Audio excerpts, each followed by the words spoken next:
পাকিস্তানের পর এবার ইসরায়েল। মার্কিন প্রেসিডেন্ট ডোনাল্ড ট্রাম্পকে নোবেলের জন্য মনোনয়নের ঘোষণা দিল গাজায় গণহত্যা চালানো দেশটি।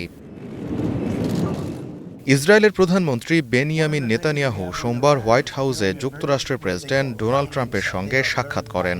এ সময় তিনি ট্রাম্পকে নোবেল শান্তি পুরস্কারের জন্য মনোনীত করার বিষয়টি জানান।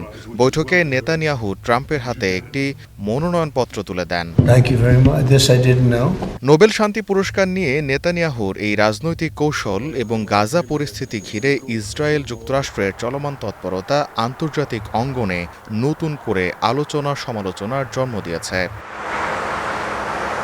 অবশ্য নোবেল নিয়ে ট্রাম্পেরও আকাঙ্ক্ষার শেষ নেই। গেল এক যুগ ধরেই নানা ভাষণ বক্তৃতায় এই সম্মানজনক পুরস্কার তার প্রাপ্য দাবি করে নোবেল কমিটিকে ভৎসনা করেছেন মার্কিন প্রেসিডেন্ট। গেল মার্চেই তাকে নোবেল না দিয়ে নোবেল কমিটি উচিত কাজ করছে না মন্তব্য করে আলোচনার জন্ম দেন ট্রাম্প।